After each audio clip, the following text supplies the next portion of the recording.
ओम शांति। भगवत गीता श्लोक क्लास में आज बेसिक कोर्स है।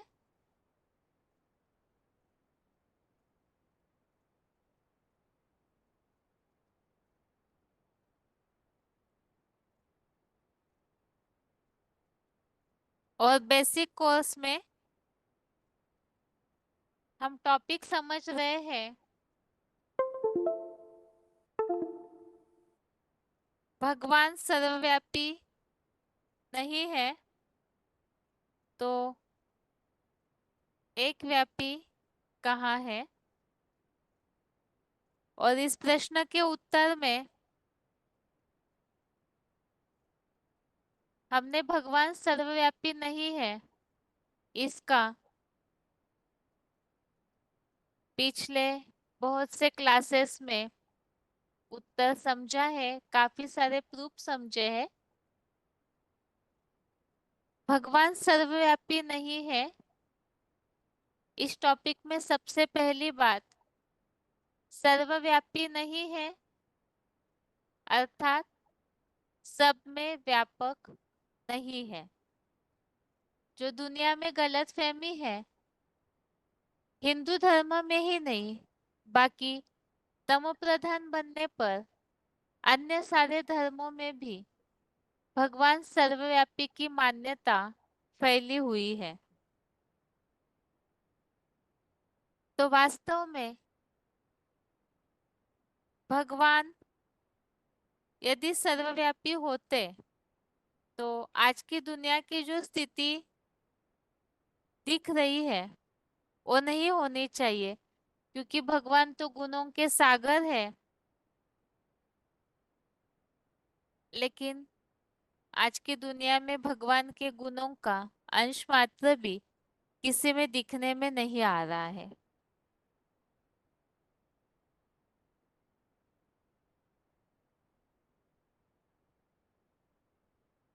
दूसरी बात,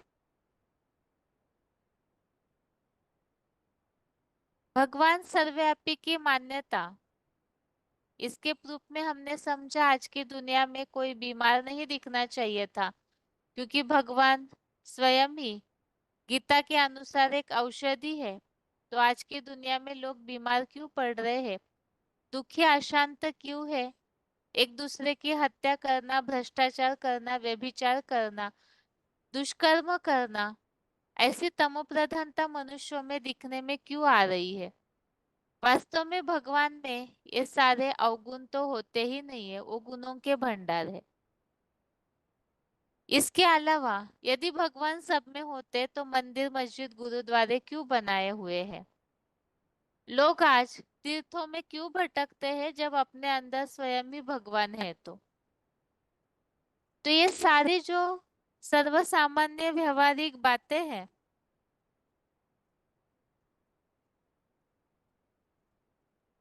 इससे तो ये बात बिल्कुल ही स्पष्ट होती है कि भगवान सर्वव्यापी हो ही नहीं सकते हैं। इसके अलावा मनुष्यों की तो बात ही दूर, जानवरों में भी भगवान को व्यापी मान लिया।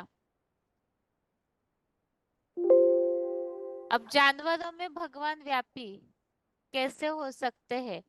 और जानवरों के अलावा अगर जानवरों में भगवान होते तो फिर जानवरों के द्वारा ज्ञान कैसे सुनाया जाएगा। और ऊंचते ऊंच भगवान नीच में व्यापी कैसे हो सकते हैं। सर्प, बिच्छू जैसे विषैले जानवरों में भगवान यदि होते तो मनुष्यों के लिए दुखदाई क्यों बनते हैं। तो ऐसे सारे प्रमाणों से ये बात स्पष्ट होती है कि वास्तव में भगवान सर्वव्यापी नहीं हो सकते हैं।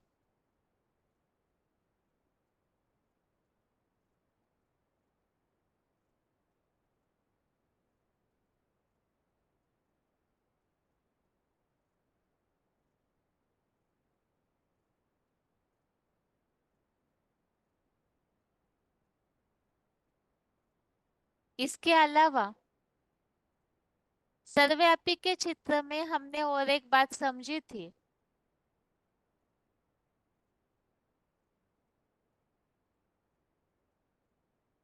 ये गलतफहमी कहाँ से शुरू हुई है?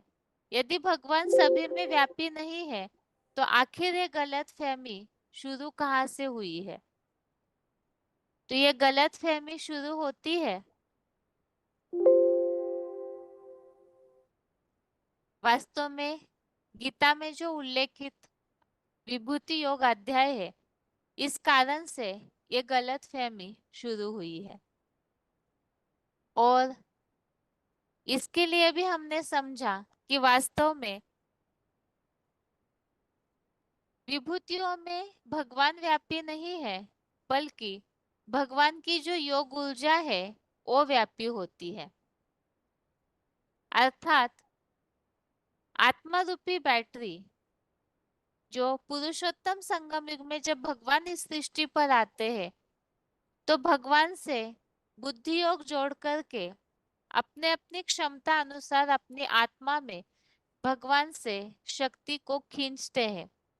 और जिस तरह से भगवान से योग ऊर्जा की ताकत को योग के द्वारा भगवान से बुद्धि का योग जोड़कर अपनी आत्मा रूपी बैटरी को भरते हैं, तो वह आत्माएं फिर जिस तरह से अपना कार्य भगवान के कार्य में मददगार बनते हैं, तो आत्माएं उसी रूप से महान बनकर के प्रत्यक्ष होती है, भगवान के कार्य को प्रत्यक्ष करने के निमित्त बनती है।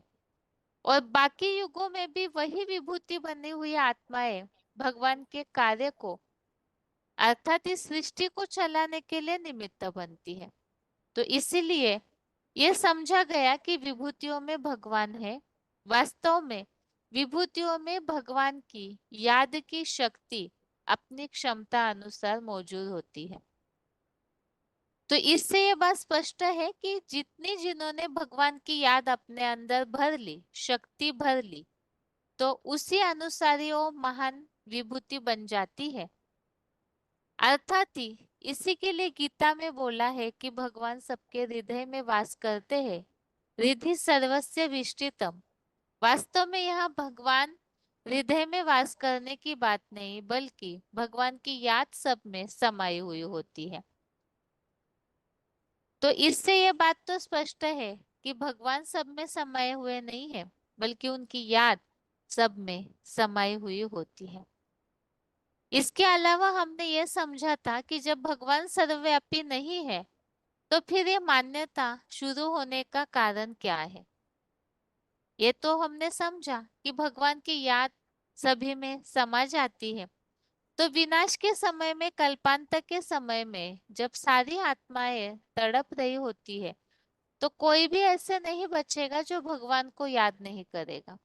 और वो जो याद की शक्ति है, जिन्होंने जितनी ज्यादा शक्ति भर ली, तो मनुष्य तो चैतन्य है, उनकी याद की शक्ति जो उन्होंने भगवान से भर ली, वो इस प्रकृति के सारे तत्वों में भी व्यापी हो जाती है। जिस याद की शक्ति, वाइब्रेशन की शक्ति के आधार से सृष्टि परिवर्तन होता है। और ये बात कल्पांत में सबके मन बुद्धि में समा जाती है कि भगवान ही सबके लिए सब कुछ है। और उसी कारण से ये मान्यता बैठ जाती है कि भगवान सर्वव्यापी है।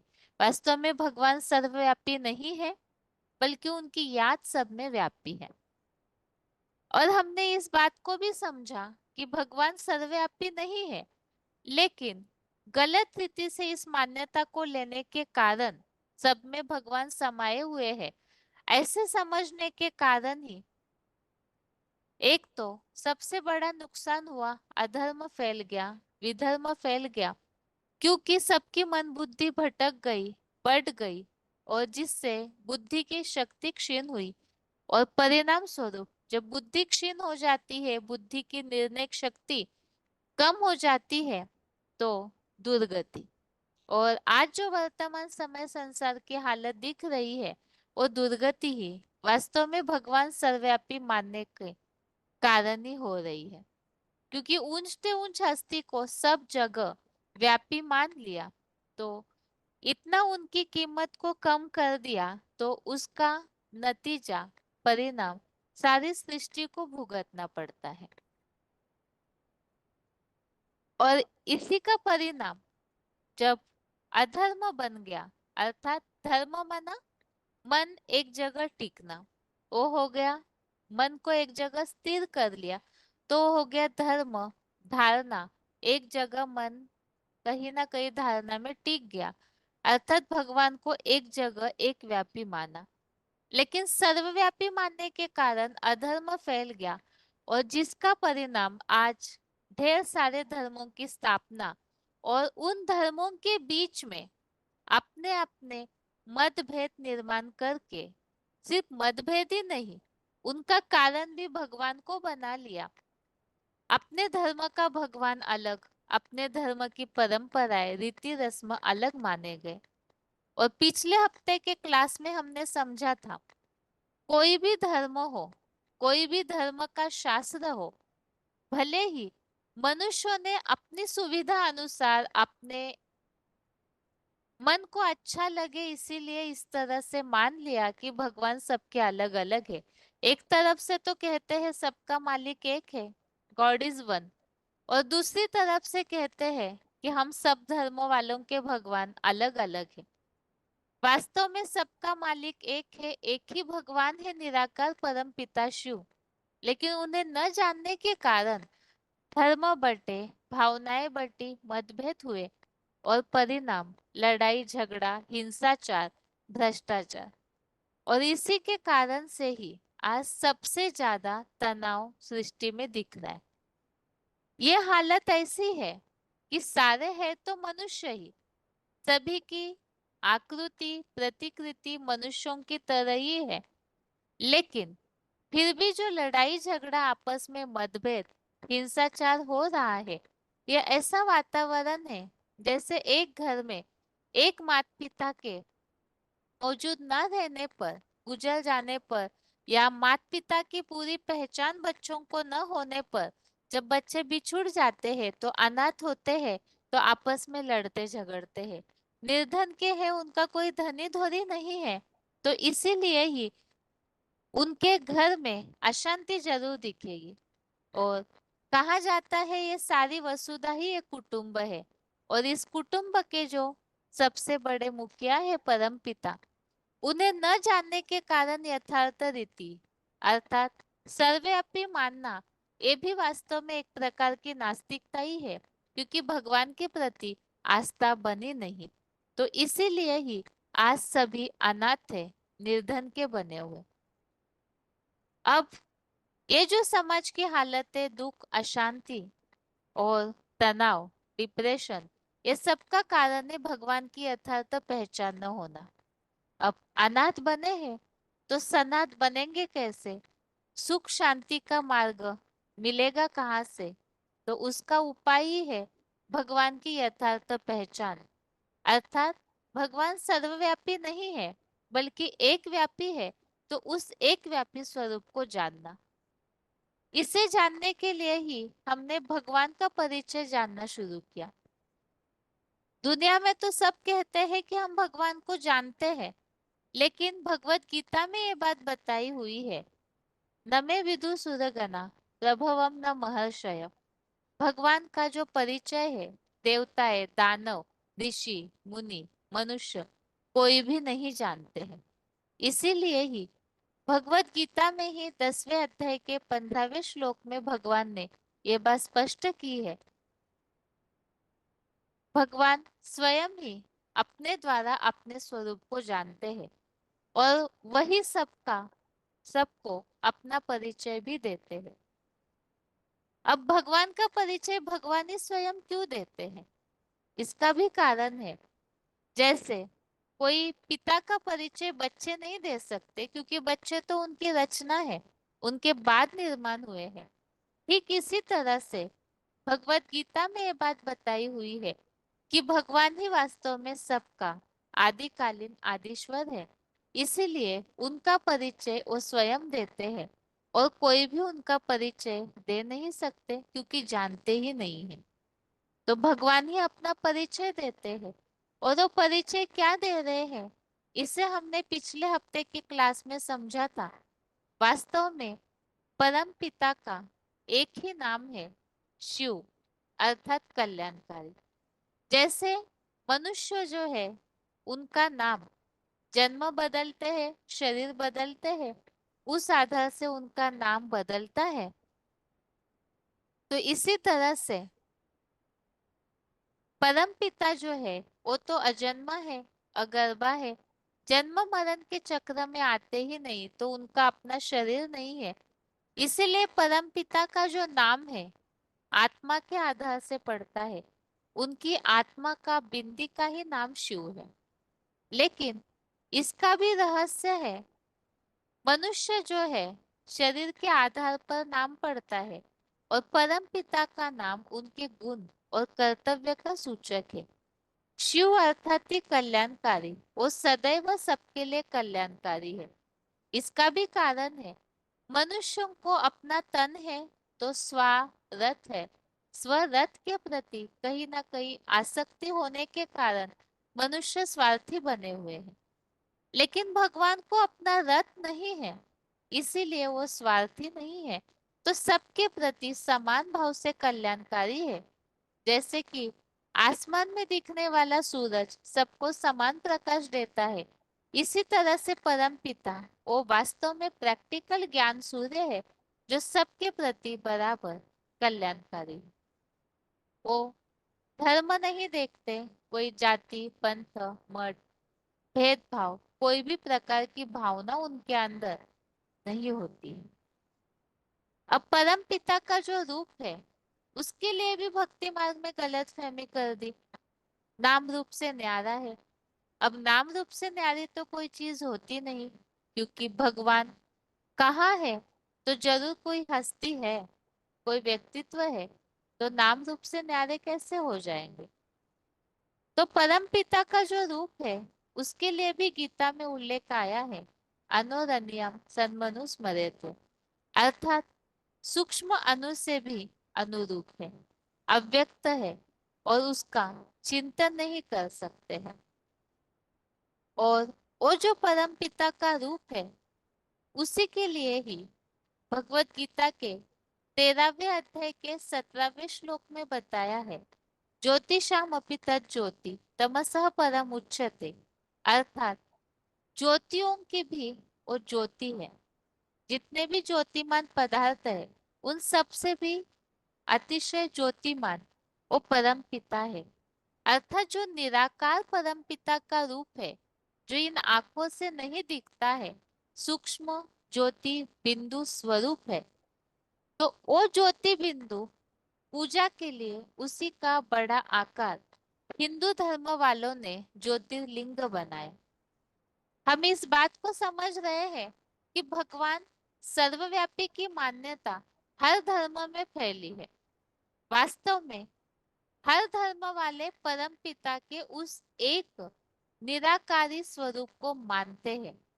मानने के बावजूद भी अपनी तमो प्रधानता के कारण गलत फहमी में भटक रहे हैं। परम पिता के इस निराकार रूप की मान्यता, जैसे हिंदू धर्म वालों ने पूजा के लिए ज्योतिर्लिंग का बड़ा स्वरूप बना दिया, बिंदु का ही बड़ा आकार ज्योतिर्लिंग बना दिया, ज्योति ज्ञान की ज्योति है और बिंदु का बड़ा रूप बना दिया, तो वो ज्योतिर्लिंग। इसी तरह से यहूदियों में अग्नि की पूजा की जाती है, जो कि ज्योति की तरह जलती है, उसी का प्रतीक है। ऐसे ही जो मुस्लिम लोग हैं वो भी ज्योतिर्लिंग की तरह ही एक गोल काले पत्थर को सिजदा करते हैं। बौद्धि लोग भी ऐसे ही एक निराकार की यादगार में ही गोल बटिया में अपना ध्यान एकाग्र करते हैं। इस तरह से सब धर्म वाले उस निराकार स्वरूप को मानते जरूर हैं, लेकिन फिर भी एक गलत फहमी उन्होंने फैलाई। तो इसी बात को हम समझ रहे हैं कि वास्तव में भगवान का वो एक व्यापी स्वरूप कौन है। तो निराकार परम पिता शिव, इनका हर धर्म में एक ही रूप सर्वमान्य है।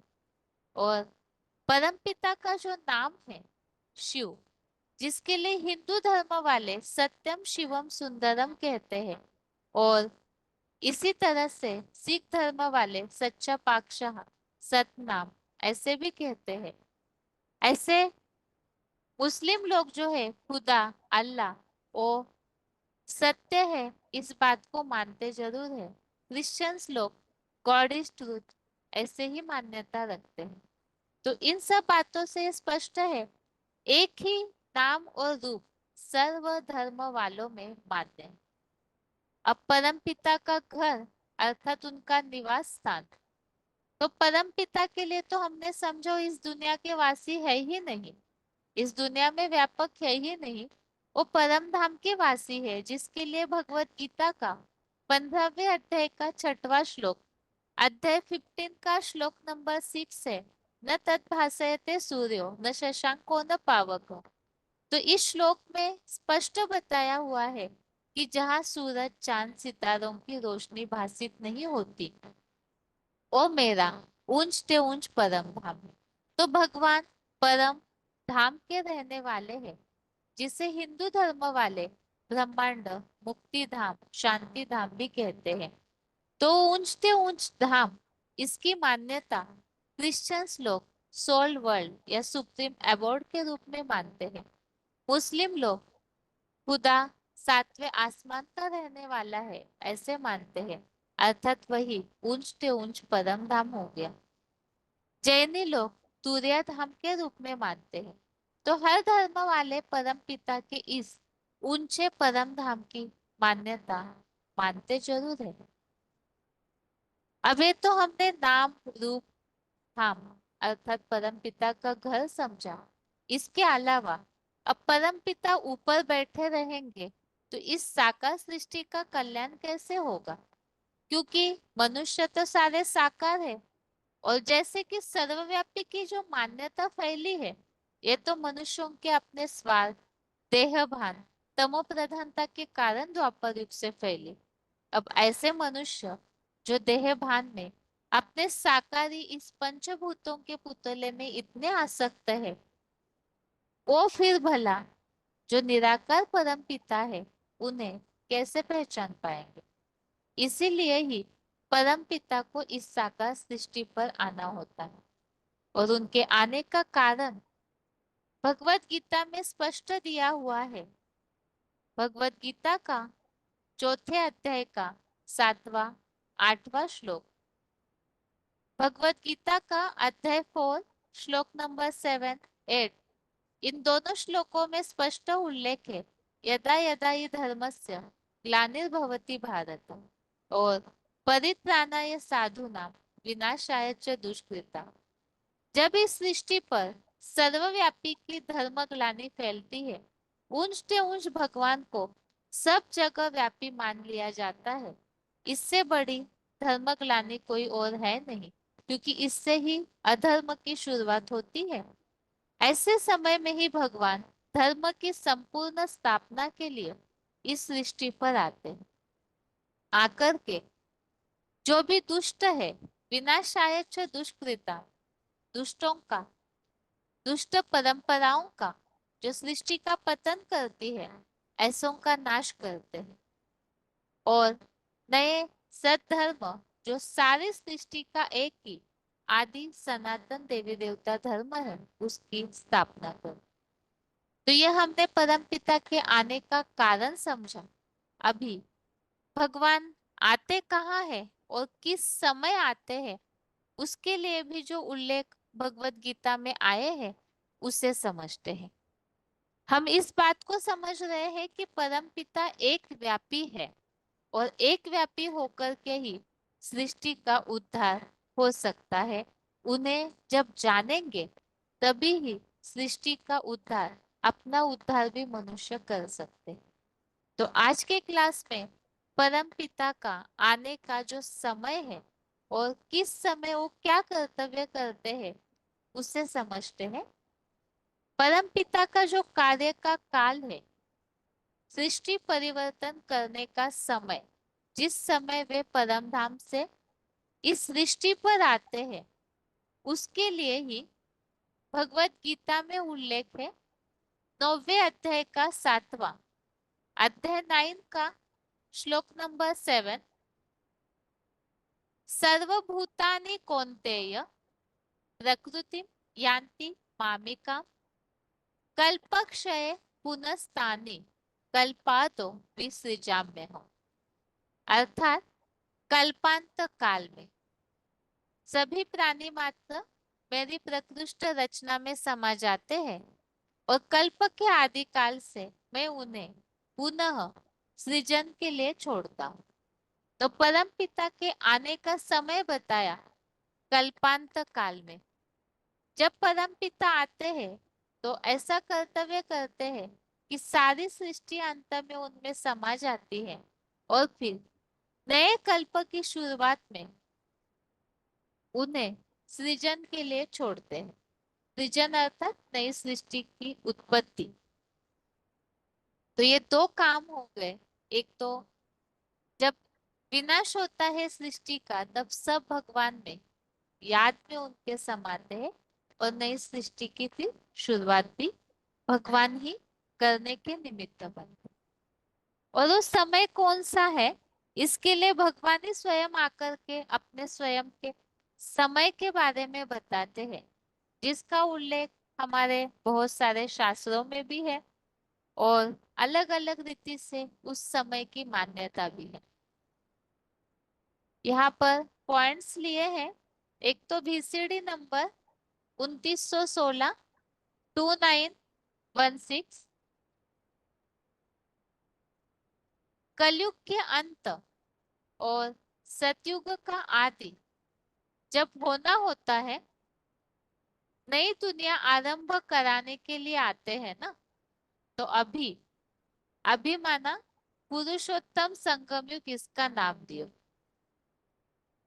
अगला पॉइंट है VCD नंबर 2647 VCD नंबर 2647।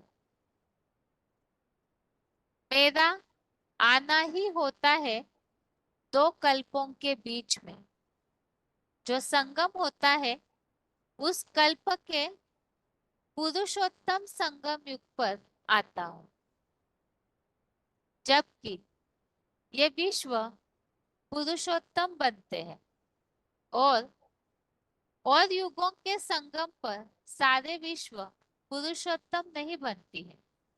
कलयुग और सतयुग का जो संगम है, तो इन युगों के बीच में सारा विश्व पुरुषोत्तम नहीं बनता है। पुरुषोत्तम भी नंबरवार बनना शुरू हो, एक साथ बन जाएंगे, नंबरवार बनते हैं। तो यहाँ पर पुरुषोत्तम संगम युग अर्थात ही कलयुग का अंत और सतयुग की शुरुआत, इन दोनों के बीच का पीरियड है, जिसमें सभी आत्माएं नंबरवार पुरुष उत्तम अर्थात आत्मा माना पुरुष जो उत्तम पुरुष बनना अर्थात परिवर्तन होना शुरू होता है। आगे है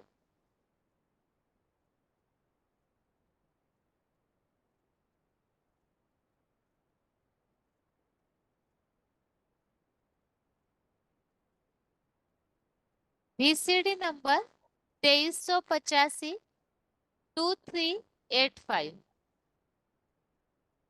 अब परम पिता के आने के समय की निशानियां क्या है, तो वो बताया चौथा युग तमो प्रधान कलाहीनता का युग जब पूरा होता है, घोर अंधकार अज्ञान अंधकार की रात्रि फैल जाती है। कोई को पता नहीं रहता कि मैं कौन, मेरा बेहद का बाप कौन, जो बाप बेहद सुख शांति का वर्षा देने वाला है। ऐसा अज्ञान अंधकार जब सारी दुनिया में कलयुग के अंत में फैल जाता है, तब मैं आता हूँ।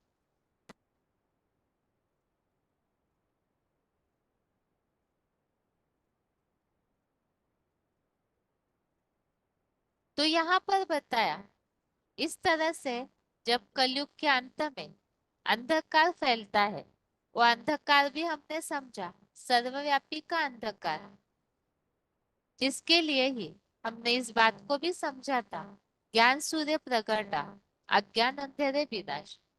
तो ऐसी काफी सारी बातें हैं जो इस दुनिया में अंधकार फैलाती है। उसमें से मुख्य है भगवान सर्वव्यापी, मानना यही सबसे बड़ा अंधकार है। और ऐसे अंधकार की रात्रि जब फैलती है, तब भगवान इस सृष्टि पर ज्ञान का सवेरा करने के लिए आते हैं। इसी के लिए ही रामायण में और भगवत गीता में जो उल्लेख है वो बताया हुआ है।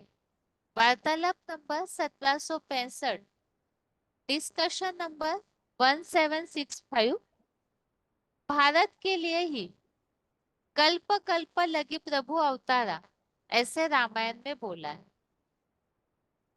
जब जब होए धर्म की ग्लानि, बढ़े असुर अधम अभिमानी, तब तब धरी प्रभु मनुज शरीरा।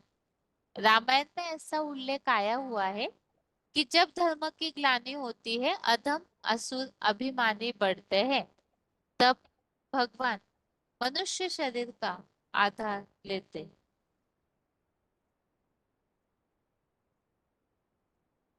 और इसी के लिए ही भगवत गीता में बताया है, संभवामि युगे युगे, मैं दो युगों के बीच में आता हूँ। यदा यदा ही धर्मस्य, जब जब धर्म की ग्लानि होती है, अर्थात सर्वोपरि परमात्मा को कण कण में मिलाए देते हैं, तब तब मैं आता हूँ। कब आता हूँ? जब सारा भारत नर्क बन जाता है, तब कल्प के संगम युगे में आता हूँ। तो यहाँ पर भगवान के आने के समय को ही पुरुषोत्तम संगम युग कहते हैं। वास्तव में यह है संगम युग, कलयुग का अंत और सतयुग की शुरुआत, दो युगों के बीच का पीरियड है संगम युग। और इसमें आत्माएं उत्तम बनती है, इसीलिए इसे पुरुषोत्तम संगम युग भी कहा जाता है। आगे है,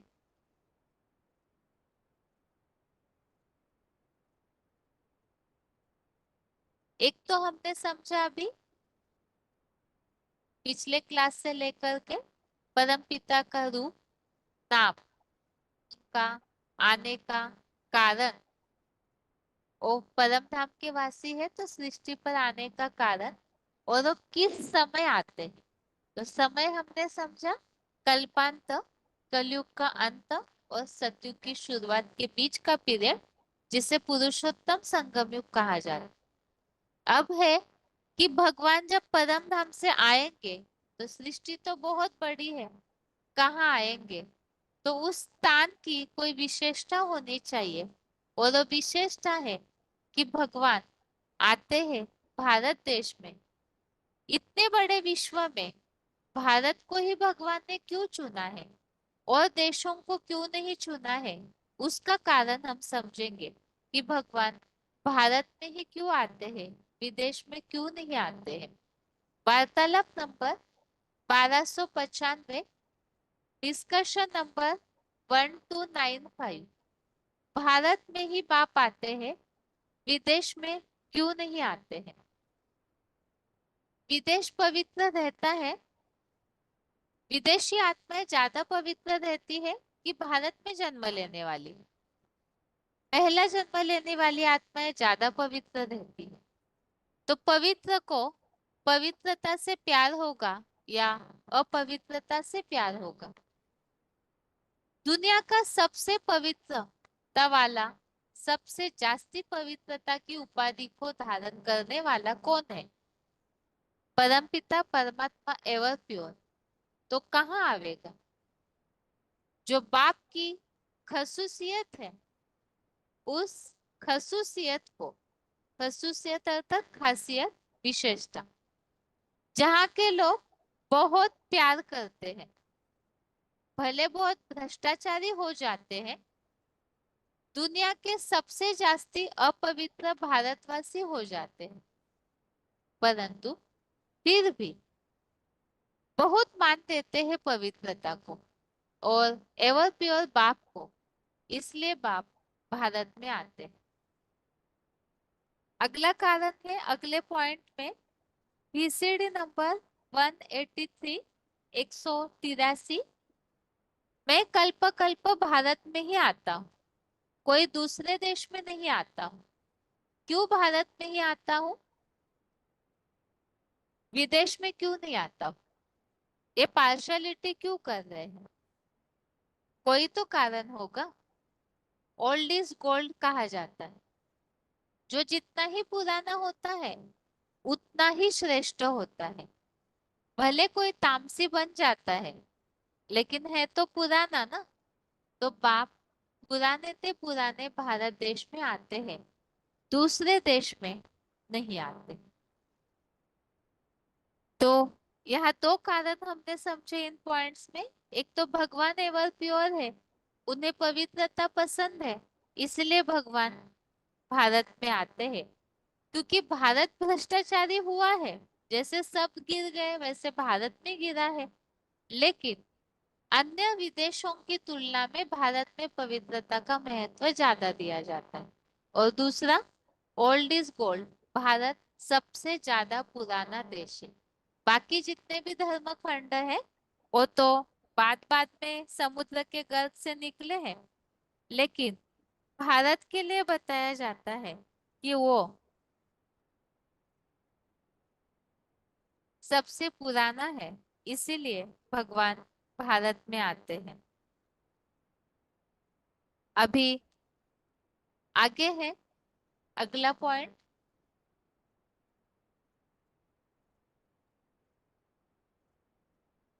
वीसीडी नंबर 2043, वीसीडी नंबर 2043।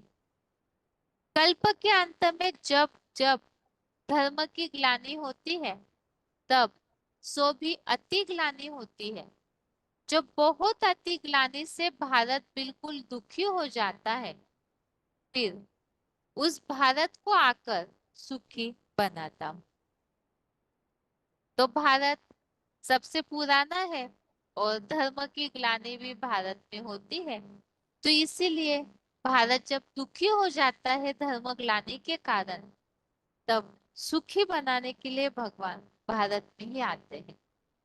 और अगले पॉइंट में अगला कारण दिया है, बीसीडी नंबर 209, 209। सब विनाशी धर्म खंड है।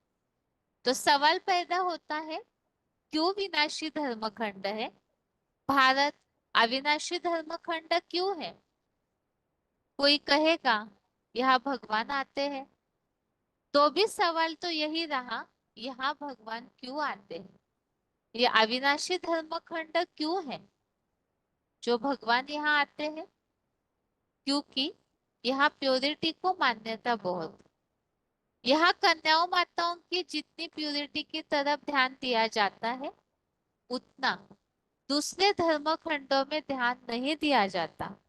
यहाँ अव्यभिचार का पोषण होता है।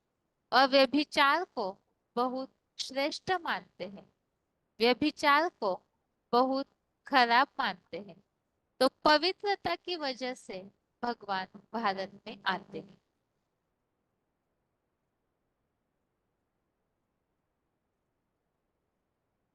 तो इस पॉइंट में हमने और दो कारण समझे। एक तो भारत धर्मग्लानि से दुखी होता है, तो इसीलिए भारत को सुखी बनाने के लिए भगवान आते हैं। और दूसरा, भारत अविनाशी धर्म खंड है और उसका कारण वास्तव में है भगवान भारत में आते हैं। और भगवान के भारत में आने का कारण है क्योंकि पवित्रता। और जितने भी विदेशी धर्म खंड है वहाँ अपवित्रता का पोषण होता है। इसीलिए ही अन्य देशों में भगवान नहीं आते। और वो वैसे भी अपवित्रता को मान्यता देने के कारण विदेशी धर्म खंड भी है। तो इसीलिए भगवान भारत में आते हैं। आगे है,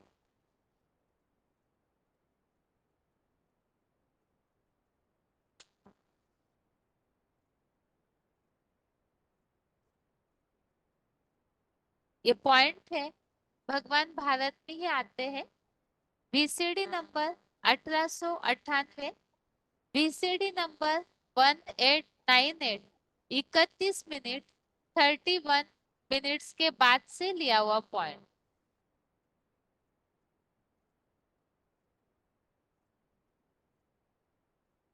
ऐसे भीतर रूपी भीत अर्थात दीवाल में मैं प्रवेश करता हूँ, भगवान बन करके आता हूँ। कैसे कैसे अवतार बनाई दिए।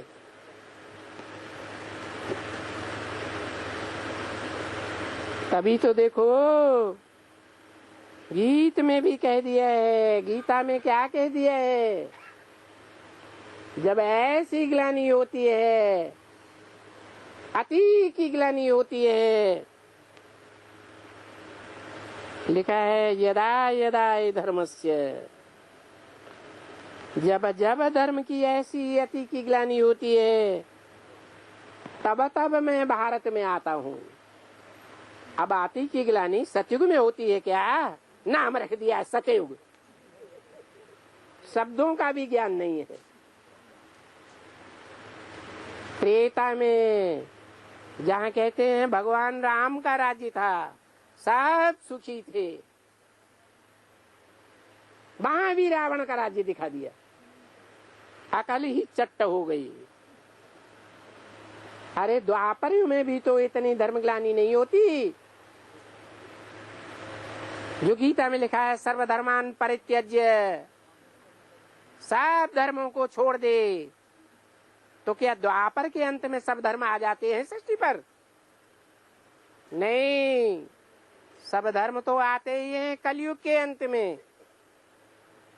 तब के लिए कहा है सर्वधर्मान परित्यज्य माम एकम शरणम ब्रज, न क्राइस्ट की शरणम ब्रज, न बुद्ध की शरणम ब्रज, न इब्राहिम की शरणम ब्रज, न मोहम्मद की शरणम ब्रज,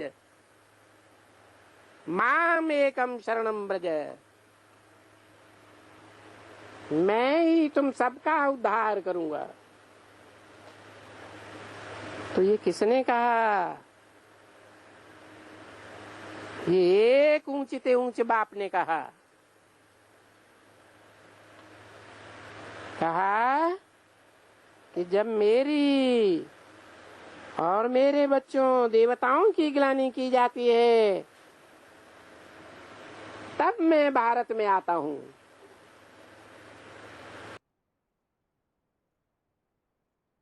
आगे है,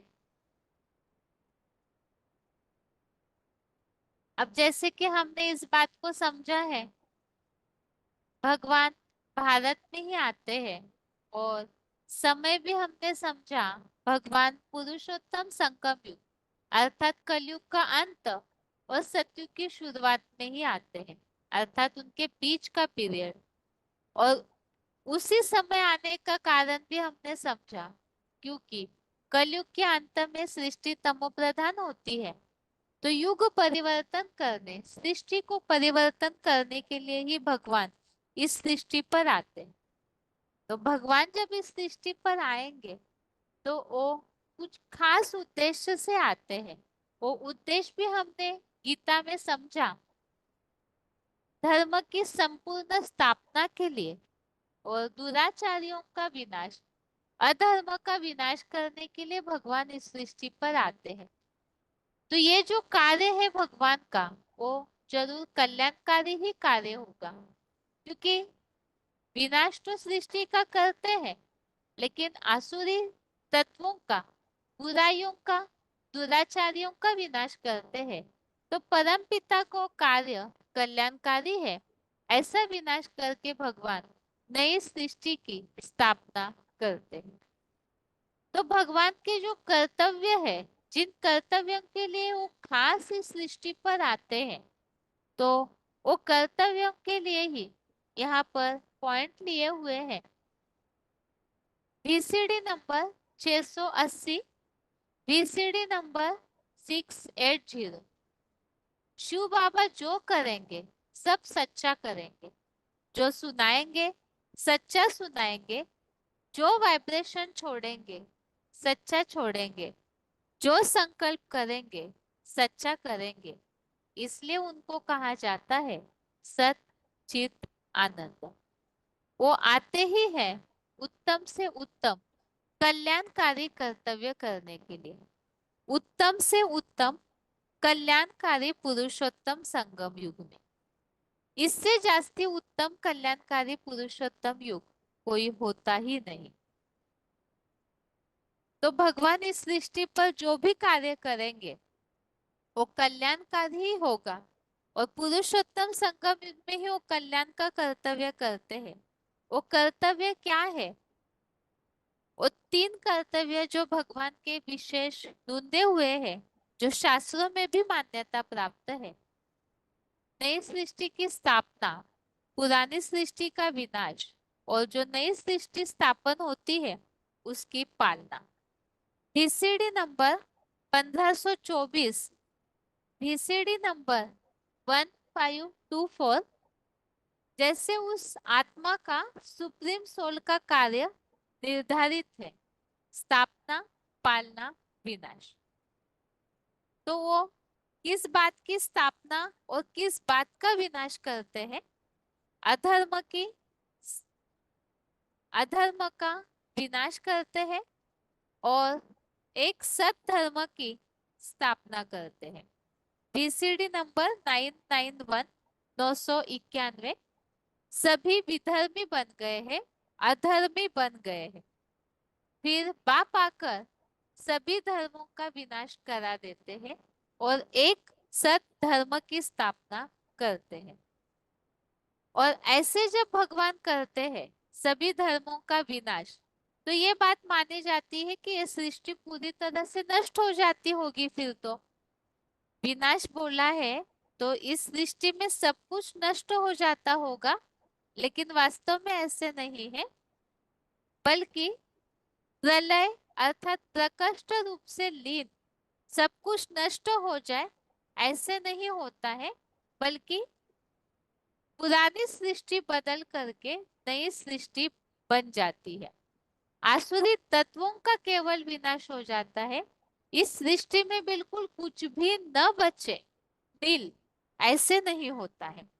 तो वही परिवर्तन जो होता है, पुरानी दुनिया पूरी तरह से बदल कर नई सतो प्रधान दुनिया बनती है।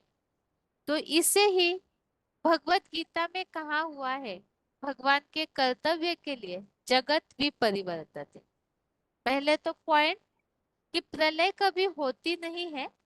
बीसीडी नंबर 37, बीसीडी नंबर 37, भगवान आए हैं और पापी कलयुगी दुनिया की स्थापना करके जाए, तो भगवान आने का फायदा ही क्या हुआ? भगवान तो आता ही है पापी कलयुगी दुनिया को नष्ट करके नई सतयुगी सतोप्रधान देवताओं की दुनिया स्थापन करने। आसुरी सृष्टि का खलासा हो जाता है, प्रलय कभी नहीं होती है, अर्थात केवल आसुरी तत्वों का नाश होता है, लेकिन पूरी तरह से प्रकृष्ट रूप से सब लीन हो जाए, नष्ट हो जाए, ऐसे नहीं होता है, सिर्फ बुराइयों का नाश होता है।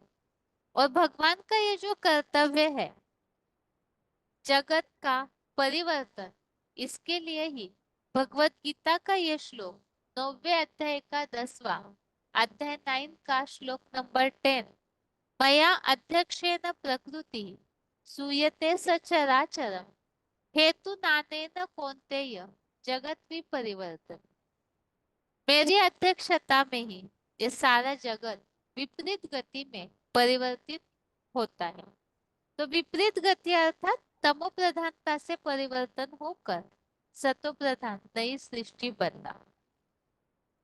तो भगवान का कर्तव्य खास है, पुरानी दुनिया का विनाश, नई दुनिया की स्थापना, और जो नई दुनिया स्थापन होती है उसकी पालना। आगे है,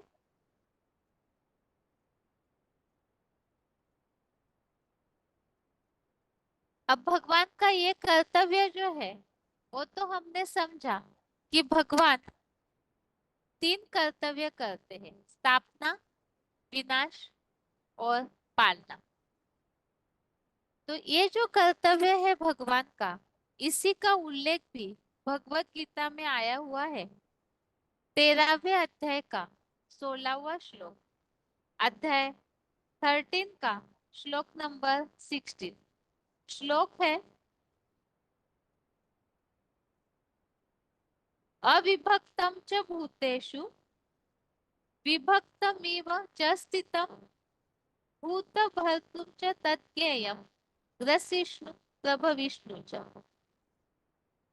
अर्थात वह अविभाज्य है और प्राणियों में विभक्त हुआ सा रहता है और प्राणियों का भरण पोषण करता विष्णु है तथा संहार करता महारुद्र है और शास्त्रों में उत्पत्ति करता ब्रह्मा ज्ञातव्य है।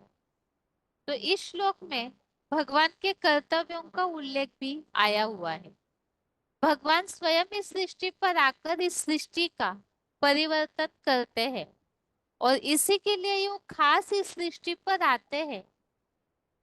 तो वो अपना जो कर्तव्य करते हैं वो 3 कर्तव्य बताए। प्राणियों का भरण पोषण करता अर्थात पालना करने वाला विष्णु, संहार करता महारुद्र अर्थात महादेव शंकर, उत्पत्ति करता अर्थात स्थापना करता ब्रह्मा। इसी के लिए ही इस श्लोक संबंधित पॉइंट VCD नंबर 1097 1097 सारी दुनिया झूठ खंड बन जाती है। कलयुग और सतयुग के बीच भगवान को आना पड़ता है। उसको कहते हैं सत्य चित आनंद। वो एक ही है सत्य और बाकी सब दुनिया में नंबरवार झूठे हैं। वो एक ही है जो अनेक धर्मों का असत धर्मों का विनाश और एक सत धर्म की स्थापना करते हैं। इसके लिए त्रिमूर्ति भी दिखाई जाती है। ब्रह्मा द्वारा स्थापना, काहे की स्थापना? ब्रह्मा द्वारा ब्राह्मण धर्म की भी स्थापना। वो तो पहली पहली बात। फिर ब्रह्मा और ब्राह्मणों द्वारा किसकी स्थापना? सचखंड की स्थापना, नई दुनिया की स्थापना। और फिर बाकी शंकर द्वारा पुरानी दुनिया का असत धर्म खंडों का धर्मों का विनाश गाया हुआ है। जो सचखंड की स्थापना होती है उसमें विष्णु द्वारा पालना दिखाई दी है। इस तरह से परम पिता के ये 3 कर्तव्य हो गए। तो परम पिता अपने इन 3 कर्तव्यों को करेंगे कैसे? कैसे करते हैं? क्योंकि परम पिता का परिचय समझते समय हमने समझा है कि परम पिता जो है वो तो निराकार है। तो वो इस सृष्टि का परिवर्तन आखिर करते कैसे हैं? आगे है,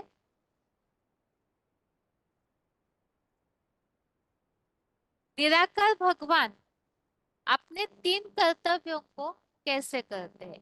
क्योंकि सृष्टि तो पूरी रो रो नर्क बन चुकी है, तमो प्रधान बन चुकी है। इतने सारे अधर्म विधर्म फैले हैं कि कोई किसी की सुनना ही नहीं चाहता है।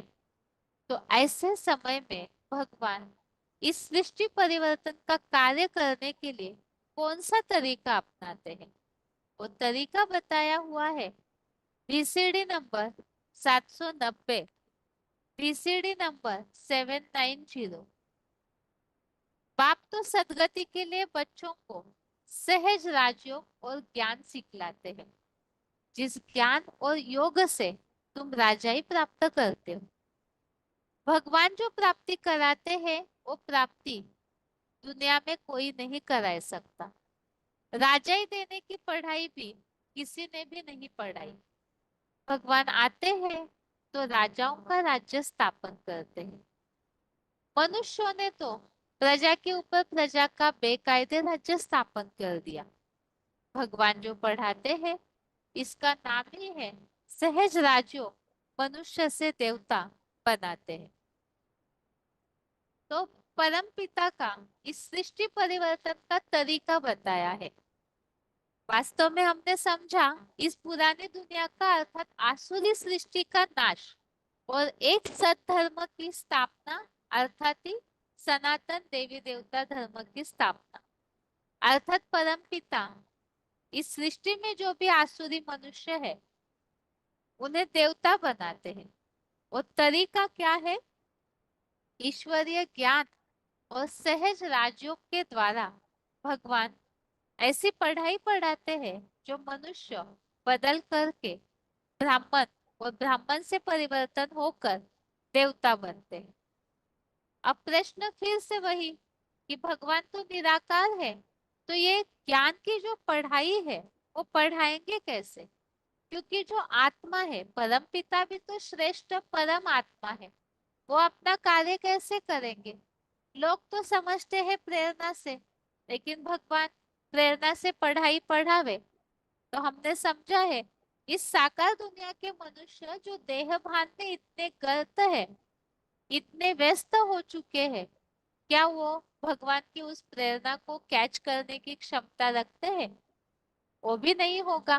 क्योंकि अगर ऐसे होता, भगवान की प्रेरणा को लोग कैच कर पाते, तो सृष्टि जो गिरती हुई नजर आ रही है वो नहीं होती, बल्कि भगवान के अस्तित्व को ही दुनिया से मिटाने लगे हैं लोग, नास्तिक बन चुके हैं। तो ऐसे नास्तिकों का परिवर्तन भगवान कैसे करेंगे? क्योंकि वे तो निराकार है। इसी के लिए ही लोग समझते हैं भगवान सर्वशक्तिवान है, कुछ भी कर सकते हैं। भगवान कुछ भी कर सकते हैं, लेकिन मनुष्यों के पास उनकी उस ताकत को कैच करने की क्षमता भी तो होनी चाहिए। तो परमपिता अपना कर्तव्य सृष्टि परिवर्तन का कैसे करेंगे? क्योंकि वो निराकार है, विदेही है, अजन्मा है, जन्म मरण के चक्र में आते नहीं, तो उनका अपना शरीर नहीं है। इसी के लिए ही पॉइंट है वार्तालाप नंबर 884, डिस्कशन नंबर 884, जो तीन देवों से भी परे है, उसका नाम है शिव, परंतु वो साकार दुनिया में पार्ट बजाता है, तब उसका नाम पड़ता है शिव, अर्थात कल्याणकारी। परम धाम में रहकर कोई कल्याण नहीं करता, इस साकार सृष्टि में आकर कल्याण करता है, वही शिव सत्य है। तो भगवान परम धाम से परिवर्तन नहीं करते, इस साकार सृष्टि में वो आते हैं और परिवर्तन करते हैं। अब वो परिवर्तन इस साकार सृष्टि पर आके भी कैसे करेंगे? इसी के लिए ये पॉइंट है बीसीडी नंबर 211, बीसीडी नंबर 211, निराकार इस साकार सृष्टि पर साकार मनुष्य को ज्ञान कैसे सुनाएगा? भगवान के ज्ञान के बगैर तो गति सदगति हो नहीं सकती। यह जो भी पॉइंट्स लिए हैं वो सारे एक के बाद एक लिंक से लिए हुए हैं, ताकि हम जो भी लोग ज्ञान सुनना चाहते हैं, इंटरेस्टेड है, तो उन्हें इन सब बातों के समाधान मिलने चाहिए। क्योंकि बहुत सारे प्रश्न निर्माण हो सकते हैं, परम पिता निराकार है तो सृष्टि कैसे परिवर्तन करेंगे? क्योंकि सृष्टि में पतन क्यों हुआ है? अज्ञानता के कारण। ऐसी ऐसी अंधकार वाली बातें, अज्ञानता की बातें फैल गई, तो उसका काट ज्ञान से हो सकता है। तो इसीलिए ही और अनेक जगह लोगों का बुद्धि का योग बढ़ गया, तो इसीलिए परिवर्तन हो गया, पतन हो गया। तो इसका काट है, अज्ञानता का काट है ज्ञान, और अनेक जगह जो बुद्धि का योग भटका है उसका काट है एक जगह बुद्धि का योग लगे। तो सहज राजयोग और ज्ञान, इससे ही परिवर्तन होगा। तो भगवान वही पढ़ाई पढ़ाते हैं। अब वो पढ़ाएंगे कैसे? तो इसके लिए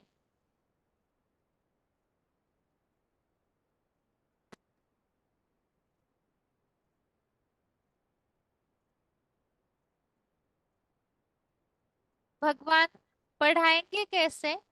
इसके लिए हमने समझा परम धाम से प्रेरणा से पढ़ाई नहीं होगी, वो इस साकार सृष्टि पर आकर इस सृष्टि का कल्याण करते हैं। और वो कल्याण का तरीका निराकार है, तो साकार सृष्टि पर साकार मनुष्यों को ज्ञान कैसे सुनाएंगे? क्योंकि ज्ञान के बिना सदगति नहीं हो सकती। तो इसीलिए ही ज्ञान सुनाने के लिए भगवान को क्या चाहिए? साकार तन चाहिए। इसी के लिए ही VCD नंबर 1464, DCD नंबर 1464 निराकार है, तो वो गीता ज्ञान कैसे सुनावेगा? जरूर गीता ज्ञान सुनाने वाला साकार में आता है।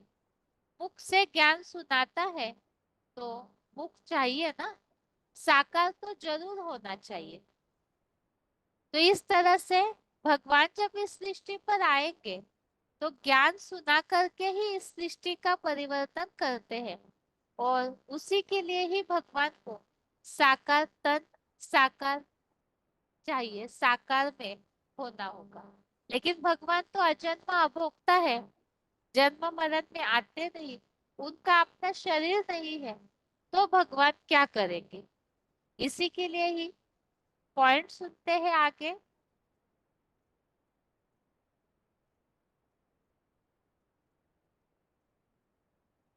निराकार परम पिता का दिव्य जन्म वो ज्ञान सुनाते कैसे है? इससे संबंधित VCD number 211, VCD number 211 5 minute के बाद से लिया हुआ पॉइंट। एक तो होता है शरीर को जन्म देने वाला बाप, दूसरा होता है शरीर में रहने वाली जो आत्मा है, ज्योति बिंदु। उस ज्योति बिंदु आत्मा का बाप सुप्रीम सोल परम पिता परमात्मा, जिस ज्योति बिंदु का बड़ा आकार शिवलिंग बनाते हैं, वो शिवलिंग ज्योतिर्लिंगम के रूप में भारत में पूजा जाता है। माना ज्योति का लिंग है और अति सूक्ष्म है। उसको नाक, आंख, कान, हाथ, पांव नहीं दिखाए जाते। इसका मतलब है वो निराकार है। लेकिन निराकार फिर साकार सृष्टि पर साकार मनुष्यों को ज्ञान कैसे सुनाएगा? भगवान के ज्ञान के बगैर तो सदगति और गति हो नहीं सकती।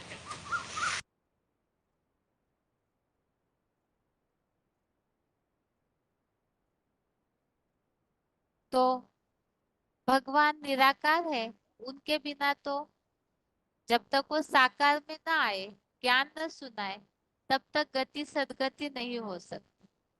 और इसका समाधान भगवत गीता में दिया हुआ है। 9वें अध्याय का 11वां श्लोक, अध्याय 9 का श्लोक नंबर 11 है। अवजानन्ति मां मूढ़ा मानुषीं तनुम आश्रितम परम भावम अजानन्तो मम भूत महेश्वरम। भगवान साकार में आते हैं तो एक साधारण तन का आधार लेते हैं, जिसके लिए बताया कि मूर्ख लोग जो है, अर्जुन आदम के साधारण मानवीय मुकर्रर शरीर का आधार लेने वाले कुछ प्राणियों के महेश्वर की अवज्ञा करते हैं। तो भगवान साधारण तन का आधार लेते हैं, ऐसा उल्लेख आया हुआ है। मानुषिम तनुम आश्रितम, मनुष्य तन का आधार लेते हैं। तो इसी के लिए ही साधारण तन का भगवान आधार लेते हैं। इसके लिए ही पॉइंट है VCD नंबर 615, VCD नंबर 615 मुख्य गीता है भगवान वाच। तो जरूर भगवान का मुख चाहिए। निराकार कैसे गीता ज्ञान सुनावेगा? तो चित्र बनाए देते हैं निराकार का, कहेंगे भगवान एक ही निराकार है। निराकार है तो जरूर निर्विकार है, परंतु आत्मा मुख बिगर बोलेगी कैसे? तो कहते हैं मैं साधारण तन का आधार लेता हूँ। साधारण तन का आधार लेता हूँ, इसका मतलब ये नहीं कि भगवान गर्भ से जन्म लेते हैं, जैसे सर्व सामान्य मनुष्य गर्भ से जन्म लेकर जन्म मरण के चक्र में आते हैं। लेकिन भगवान के जन्म के लिए कहा जाता है वो तो दिव्य जन्म है। तो किस तरह से उनका वो दिव्य जन्म होता है, इसी के लिए ही भगवत गीता में भी उल्लेख है। सबसे पहले हम पॉइंट समझते हैं कि आधार लेता हूँ, मैं शरीर धारण करता हूँ, मतलब जन्म लेता हूँ। ऐसे नहीं कहा कि मैं गर्भ से जन्म लेता हूँ, बल्कि आधार लेता हूँ, अर्थात जरूर किसी और तन का भगवान आधार लेते हैं। इसी के लिए ही VCD नंबर 2201 2201 निराकार का मतलब यह नहीं है कि वो सदैव बिंदु ही रहता है। नहीं, वो साकार शरीर में प्रवेश भी करता है, जैसे भूत प्रेत आत्माएं प्रवेश करती है। या जैसे कहा जाता है, शंकराचार्य ने एक राजा के तन में प्रवेश करके पाठ बजाया, ऐसे ही वो शिव परम पिता परमात्मा प्रवेश करने योग्य है। इसीलिए गीता में एक शब्द आया है, प्रवेश तुम, मैं प्रवेश करने योग्य हूँ। अगर प्रवेश नहीं करेगा तो स्वर्ग की दुनिया कैसे रचेगा? रचने वाला रचयिता तो साकार ही चाहिए ना। कुम्हार घड़े की रचना रचता है, तो घड़ा भी साकार और रचने वाला भी साकार। ये दुनिया साकार है, तो उसे रचने वाला भी साकार भी होना चाहिए। तो परम पिता इसीलिए साधारण तन का आधार लेते हैं और वो आधार अर्थात ही प्रवेश करते हैं। आगे है इसी संबंधित गीता में आया हुआ श्लोक।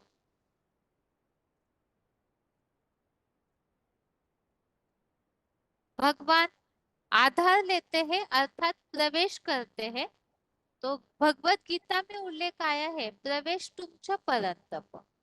11वें अध्याय का 54 अध्याय 11 का श्लोक नंबर 54 है, भक्त्या त्वनन्यया शक्यम अहमेवा विधोर्जुन ज्ञातुम द्रष्टुम च तत्वेन प्रवेष्टुम च परंतप। अर्थात ही यहाँ बताया हुआ है, मैं विधान रूप जानने, पहचानने और ऐसे ही मुकर्रर रथ में भली भांति तत्व पूर्वक देखने और उसमें प्रवेश करने में समर्थ हूं। तो प्रवेश टू अर्थात प्रवेश करने में समर्थ हूं।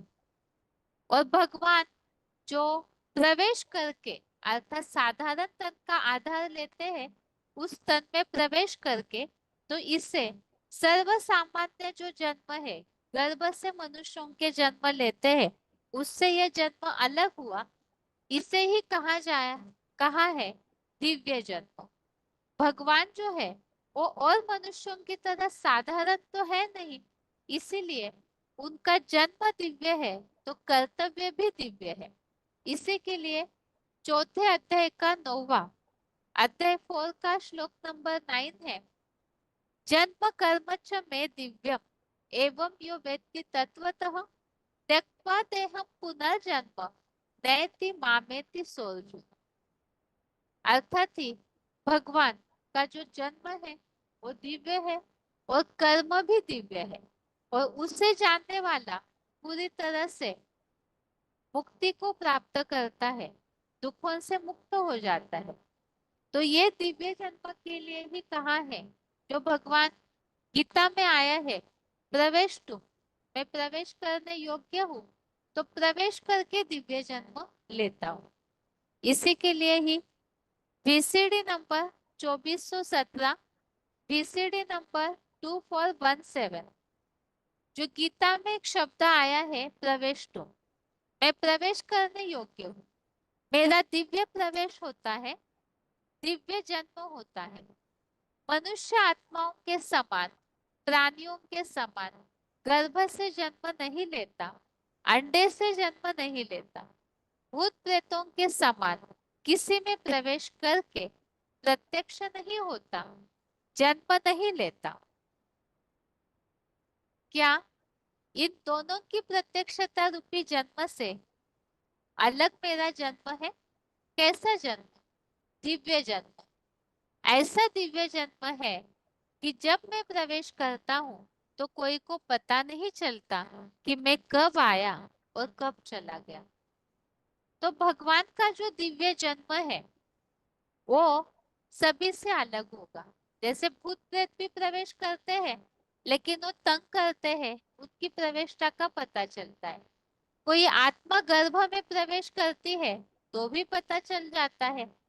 लेकिन भगवान का जन्म सबसे अलग है, इसीलिए ही दिव्य कहा है। भूतों के जन्म को प्रवेश करने को दिव्य नहीं कहते हैं।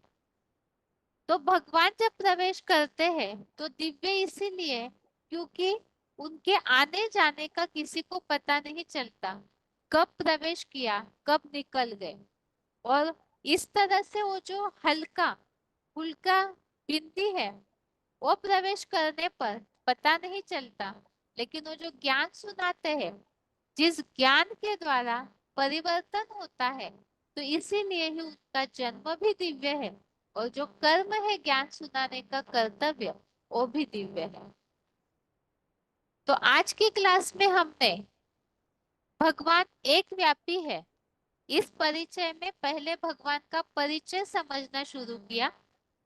इसमें हमने परम पिता का नाम, रूप, उनका घर अर्थात परम धाम, उनके आने का इस सृष्टि पर कारण, सृष्टि का परिवर्तन और वो आने का समय, सृष्टि परिवर्तन के लिए आने का समय समझा।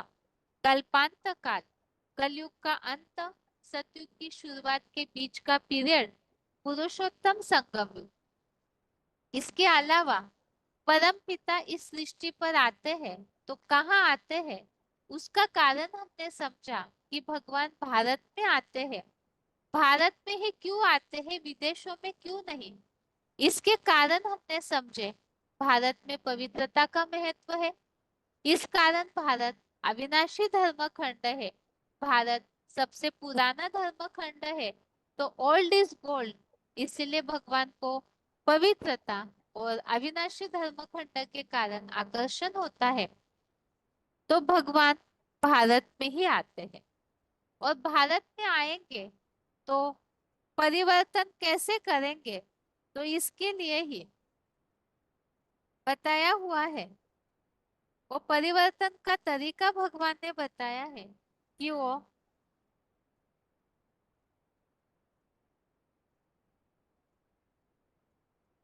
परिवर्तन का तरीका भगवान ने बताया। परम पिता तो निराकार है, वो इस सृष्टि पर आकर परिवर्तन करते हैं सहज ज्ञान और राजयोग की शिक्षा द्वारा। क्यों? ज्ञान और योग की शिक्षा से ही। क्यों? क्योंकि सृष्टि में फैला है अज्ञान का अंधकार, सर्वव्यापी का अंधकार, और भी ऐसी बहुत सारी बातें हैं जिसका अंधकार फैला है। और इस कारण से सभी का बुद्धि का योग बढ़ गया, अनेकों को याद करने लगे, इस कारण से बुद्धि क्षीण हुई।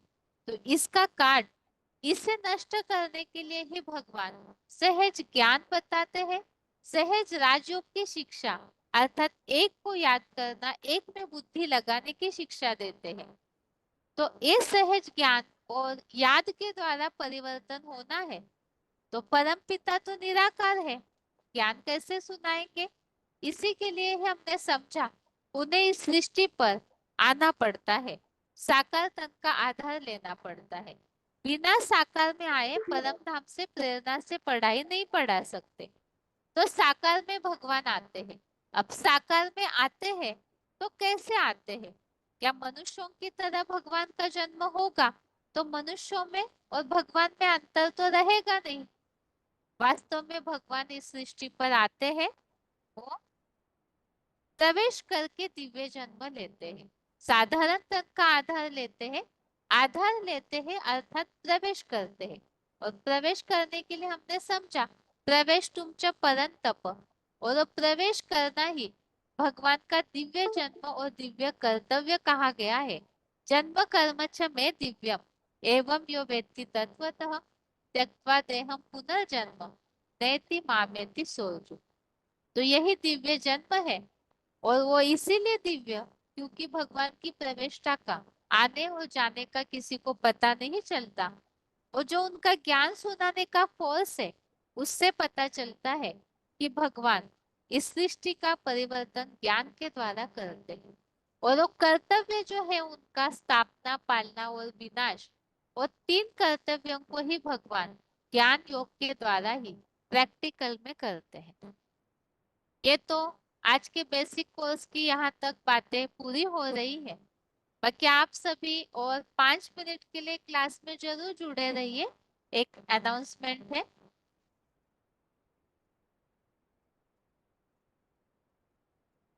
जो ऐप द्वारा जुड़े हैं उन्हें अभी स्क्रीन शेयर करके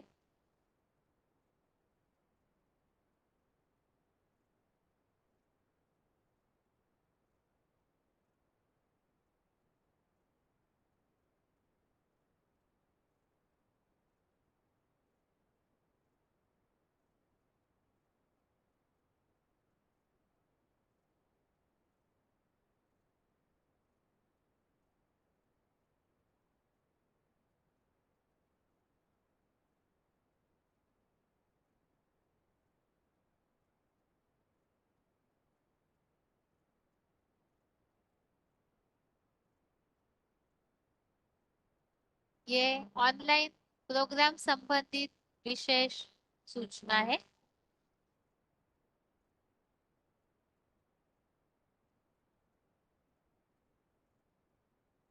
हम सभी जानते हैं अभी गीता जयंती का जो महोत्सव है, तो ज्यादातर जो कुरुक्षेत्र है वहां पर बहुत बड़े रूप से मनाया जाता है। गीता जयंती अर्थात गीता का जन्म दिवस। और भगवत गीता ये तो सबसे पुरातन, सब शास्त्रों की शिरोमणि शास्त्र है। तो इस गीता जयंती का महोत्सव भक्ति मार्गीय लोग जो गीता पार्टी होते हैं वो बहुत जोर शोर से मनाते हैं।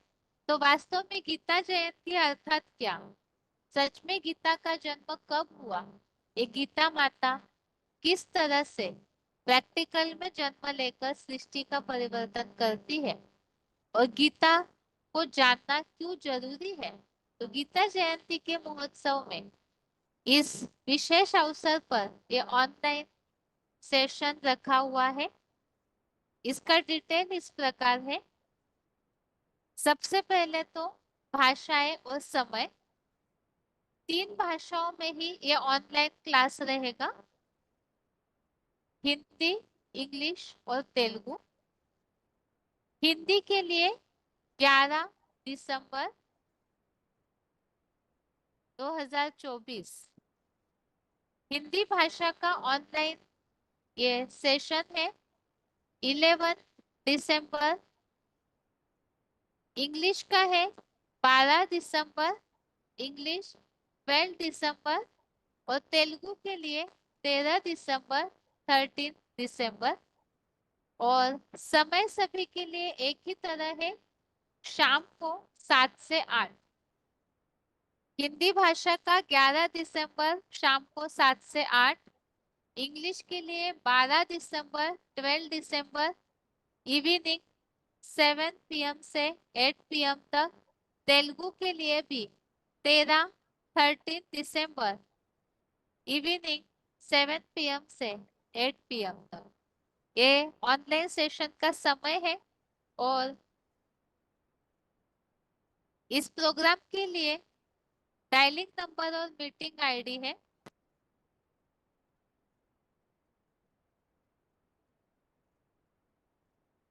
डायलिंग नंबर है जो दिल्ली का नंबर हम सभी वैसे जानते हैं, फिर भी एक बार देखिए, 01164800114। मीटिंग आईडी है, मीटिंग आईडी नोट जरूर कीजिए, 2516 867 3051। मीटिंग आईडी हिंदी में 2516873051। और स्मार्टफोन से अगर आप जुड़ते हैं स्मार्टफोन से ऐप द्वारा यदि आप जुड़ रहे हैं तो उसके लिए पासवर्ड है गीता 24। स्मार्टफोन से जो जुड़ेंगे ऐप द्वारा उनके लिए पासवर्ड है स्मॉल लेटर्स में, छोटे इंग्लिश अक्षरों में, GITA Gita, GITA Gita 24। Smartphone के लिए पासवर्ड होगा और सिंपल फोन के लिए पासवर्ड है 448224। छोटे फोन से अर्थात डायलिंग नंबर से जो जुड़ेंगे उनके लिए अलग पासवर्ड होगा 448224 हैश। छोटे फोन से जुड़ते हैं तो हैश लगाना है और सिंपल ऐप द्वारा जो जुड़ते हैं उन्हें हैश लगाने की आवश्यकता नहीं है। और इस बार तो स्मार्टफोन से जो जुड़ेंगे उनके लिए पासवर्ड अलग है। और इसके अलावा हर बार की तरह ही यदि आपको लिंक चाहिए तो 98 के फोन में मैसेज करके आप लिंक लीजिए। अगर QR कोड चाहिए तो आप 98 के फोन से ले सकते हैं। और इसके अलावा आपके मिनी मधुबनों में कार्ड उपलब्ध करवाया गया है तो आप अपने मिनी मधुबन में भी ये प्रोग्राम रखा है तो वहां से भी डिटेल लीजिए। और साथ में आप जिन्हें भी जानते हैं जो भी ऐसे भक्तिवादी लोग हैं, गीता को तो आज भी काफी सारे लोग मान्यता देते हैं, पढ़ते भल न हो लेकिन पूजा करना या तो मानना ये जरूर करते हैं। तो जिन्हें भी आप जानते हैं उन सब तक इस ऑनलाइन प्रोग्राम का ये जो कार्ड लिंक QR कोड जरूर शेयर कीजिए। और इसके अलावा जिन्हें आप इसके पहले भी प्रोग्राम में जोड़ चुके हैं आप उन्हें भी ज्वाइन कीजिए। साथ ही में जब आप जिन्हें भी नयों को जोड़ रहे हैं तो आप उन्हें जरूर बताइए कि जब ऑनलाइन सेशन पूरा होने वाला है तो उस समय उसी मीटिंग में वो अपना मंतव्य जरूर बताए।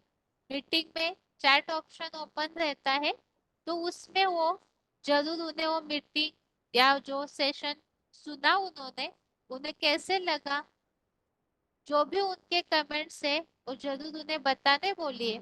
जिससे ये पता चलेगा कि आपने नयों को ज्वाइन किया है तो उन्हें ज्ञान के प्रति कहाँ तक प्रभाव पड़ा है, अच्छा लगा है या नहीं, कुछ बातें समझ में आई है या नहीं।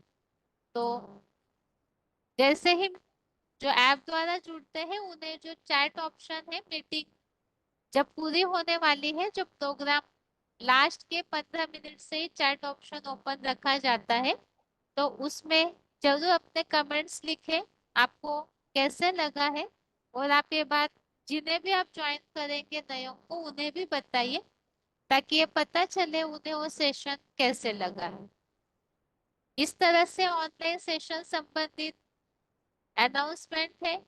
और हिंदी का प्रोग्राम तो कल ही शाम को है तो आज से ही शुरू कीजिए। आप जिन्हें भी जानते हैं 98 के फोन से लिंक लेकर QR कोड लेकर के आप शेयर कीजिए।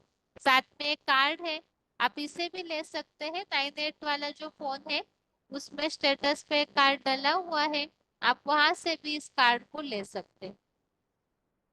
इसके साथ ही इस अनाउंसमेंट के साथ आज के लिए गीता क्लास भी यहाँ पूरा कर रहे हैं। ओम शांति।